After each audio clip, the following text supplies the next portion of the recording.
네, 잘 지내고 계시지요? 오늘도 역시 계속해서 한국 갑리교회의 초기 시절 모습을 또 살펴봅니다. 제가 누가복음 10장에 있는 말씀을 먼저 잠깐 읽어 드리지요. 어떤 율법교사가 일어나 예수를 시험하여 이르되, 선생님, 내가 무엇을 하여야 영생을 얻으리이까? 예수께서 이르시되, 율법에 무엇이라 기록되었으며 내가 어떻게 읽느냐? 여기 율법교사라는 이야기가 나옵니다. 율법교사면 사실 이 당시 사람들의 눈으로도, 그리고 오늘날 우리의 눈으로 봐도 성경 박사 정도 된다고 생각하면 될 것 같습니다. 말 그대로 성경을 읽고 외우고 풀이하고 이걸 가르치는 게 직업인 사람들입니다. 그런데도 이 사람은 불안해 보입니다. 예수님께 무엇을 여쭤봤습니까? 내가 무엇을 하여야 영생을 얻으리까? 다른 사람들은 이 율법교사를 존경하고 부러워합니다만은 막상 자신은 성경을 가르치면서도 영생 문제에는 스스로에게 자신이 없었던 것 같습니다. 자기 자신은 속일 수가 없던 거지요. 그래서 어느 날 예수님을 찾아옵니다.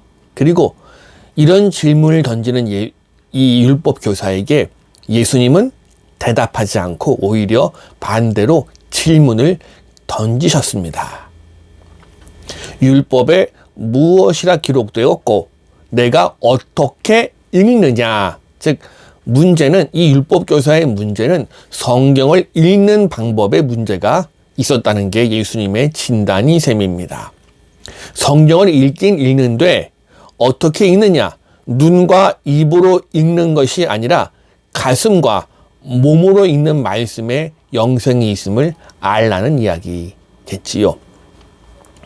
이렇게 몸으로 성경 읽는 것, 어떻게 보면 너무 옛스럽고 단순히 성경 문자에 너무 매달린다고 이해할 수도 있겠습니다만은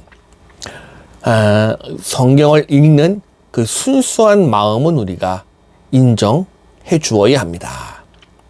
자, 1886년입니다. 1886년 겨울, 서울 정동에 있던 언더우드 선교사의 집에 낯선 사람들이 찾아왔습니다. 소래, 그러니까 인천 소래 말고요. 황해도 장영군 소래에서 온 사람들입니다. 먼 길을 왔지요. 자, 이게 1882년 만주에서 세례를 받고 돌아온 서상윤 씨가 의주와 소래와 서울을 오가면서 복음을 전했습니다. 그래서 선교사들이 이 땅에 들어오기 전에 이미 세례를 받고 싶어하는 사람들이 자생했습니다. 그리고 선교사들이 들어왔다는 소식을 듣고 자기 마을에 와서 자신들에게도 세례를 주기를 기다렸습니다. 그러나 이 당시 선교사들은 정부의 눈치를 보느라 선뜻 지방 전도까지 나서기가 어렵던 시절입니다. 그래서 기다리다 지친 이 사람들이 스스로 서울로 황해도에서부터 내려온 거지요. 저희에게 세례를 주세요라고요. 그러니까 언더우드 선교사의 입장에선 이 사람들이 누구인 줄 알고 세례를 주겠습니까? 그래서 선교사와 이 황해도 소래 사람들 사이에 이른바 신앙 문답이 시작이 되었습니다. 근데 이미 이 소래에서 온 교인들은 3년 넘게 스스로 성경을 읽으면서 신앙생활을 해왔기 때문에 선교사의 질문에 막힘이 없었지요. 그래도 언더우드 선교사 입장에선 자신이 가르친 사람들이 아니다 보니 의심하는 눈치가 여전히 남아 있었습니다. 이때 이 사람들이 두루마리를 벗고 등을 돌리고 돌아섭니다. 봤더니 등에는 하나같이 나무 십자가가 등에 묶여 있는 겁니다. 두루마리 안에. 언더우드 선교사가 놀라서 묻습니다. 이게 뭡니까? 대답하기를, 우리는 이미 오래전부터 성경을 읽고 복음을 받고 세례를 받기를 원했습니다. 서울에 선교사님이 왔다는 소식을 듣고 우리에게 오기를 기다렸지만 기다리다 못해서 우리가 왔습니다. 출발 전에 성경을 읽다가 예수님께서 예루살렘으로 올라가시면서 제자들에게 하신 말씀이 있습니다. 누구든지 나를 따라오려거든 자기를 부인하고 자기 십자가를 지고 나를 쫓을 것이라. 이 구절을 읽었는데 성경에서 예루살렘은 이스라엘의 수도니, 자, 우리 조선 땅에서는 서울이 수도지 않습니까? 그래서 우리가 서울에 올라가면서 그냥 올라가는 게 아니라 자기 십자가를 지고 나를 쫓으라는 주님의 말씀을 따르는 게 옳다고 느껴져서 각자 십자가를 만들어 등에 짊어지고 왔습니다. 나무 십자가를 등에 묶고 천리길을 걸어온 이 황해도 소래교인들의 소박한 믿음, 이 믿음에 신학교를 졸업한 지 얼마 안 된 언더우드 선교사가 감동한 건 당연한 일이었겠지요. 물론 성경에 말하는 자기 십자가를 진다는 게 이런 의미는 아니지요. 그러나 성경을 읽고 그 말씀을 그대로 실천하고자 하는 이들의 마음만큼은 우리가 부정할 수 없습니다. 그런가 하면 강화도에선 이런 일도 있었습니다. 1900년 강화 북부 해안 홍해마을에 종순일이라는 부자 교인이 있었습니다. 이 마을에서 이 종순일 씨의 돈을 빌려 쓰지 않은 사람이 없다고 할 정도였습니다. 그런 그가 성경을 읽다가 마태복음 18장에 있는 예수님의 비유를 읽게 됩니다. 임금에게 1만 달란트 빚진 신하가 그 빚을 탕감받고 나가다가 자기에게 100데나리온 빚진 사람을 만나서 그의 빚을 탕감해 주지 않고 옥에 가두었는데 그 사실을 난 임금이 화를 내고 그를 잡아 다시 옥에 가두었다는 그 비유 아시지요? 이 마을 부자 종순일 씨는 이 말씀을 읽고 마음이 무거웠다고 합니다. 며칠 동안 고민하다가 주일 오후 예배를 마치고 자기에게 돈을 빌려간 마을 사람들을 모두 다 집으로 불러 들였습니다. 뭐 빚을 진 사람들이니 또 혹시 이자 올리는 거 아니야? 불안한 마음 가지고 모였지요. 종순일은 자기가 읽었던 마태복음 18장 21절 이하의 말씀을 그들에게 들려준 다음에 이렇게 선언합니다. 오늘 이 말씀에 나오는 악한 종이 나인 것 같습니다. 내가 주의 은혜로 죄사함을 받은 것이 1만 달란트 빚 탕감받은 것보다 더 크거늘 내가 여러분에게 돈을 빌려주고 그 돈을 받으려고 하는 것은 100데나리온 빚을 탕감하지 못한 것보다 더 악한 것이 아닌가 생각됩니다. 그러니 내가 천국에 못 갈 것이 분명해 보입니다. 그래서 오늘부로 여러분에게 빌려준 돈은 모두 없는 걸로 하겠습니다. 그리고 빚 문서를 꺼내서 모두가 보온 앞에서 불살라 없애버립니다. 그래서 이것을 이 자리에 동석한 이 교회 전도사가 증인이 되어 주었지요. 이걸 눈으로 보고 경험한 이 마을 주민들이 교회에 출석하게 된 건 당연한 일이었을지도 모르겠습니다. 이걸로 끝난 게 아닙니다. 이 종순일 씨, 내 소유를 팔아 가난한 자에게 주고 나를 따르라는 말씀을 읽고 자기 재산을 처분해서 교회에 헌납합니다. 교회는 그 돈으로 가난한 사람들을 위한 교회 묘지를 구입했고요. 또 얼마 있다가 이 사람은 또 성경을 읽습니다. 예수께서 제자들을 둘씩 짝지어 각 지방과 고을에 보내셨다. 이 말씀을 읽고는 아내와 함께 보집 메고 남쪽 길상면으로 전도 여행을 떠났습니다. 이 종순일 씨는 이렇게 강화, 성모, 주문, 옹진 등등의 외딴 섬을 돌면서 10여 개의 교회를 개척했고 평생 가난한 전도자로 생을 마쳤습니다. 한국 교회사에 기록된 내용이지요. 어떻게 보면 정말로 순진할 정도지요. 순진한 게 맞지요.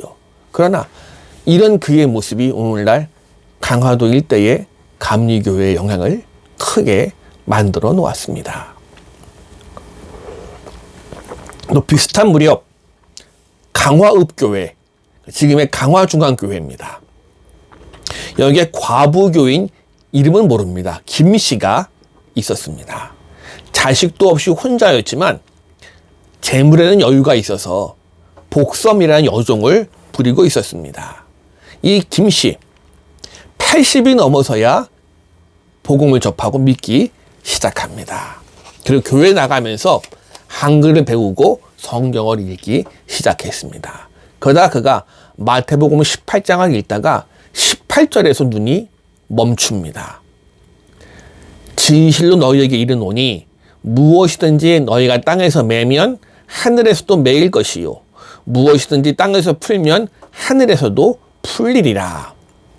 김씨 부인은 이 말씀을 자신에게 적용합니다. 즉 몸좀 복섬을 데리고 있는 것을 매는 것으로 풀이한 거지요. 그는 다음 주일 교인들을 집으로 초청한 다음에 복섬이를 방 안으로 불러 드립니다.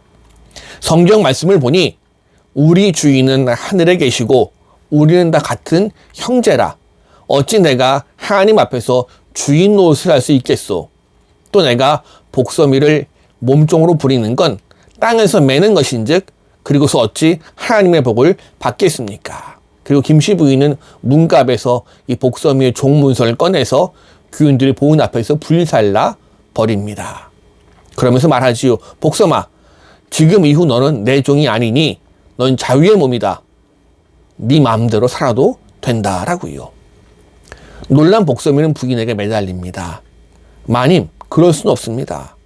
제발 나가라고만 하지 말아 주세요. 사실 복섬이의 입장에서도 나가면 이제 뭘 먹고 뭘 하고 살겠습니까? 이때 교회 전도사의 조언을 들은 김씨 부인, 이 복섬이를 양녀로 맞이합니다. 종에서 양녀로 신분이 바뀐 복섬이는 정성을 다해서 김씨 부인을 섬겼고요.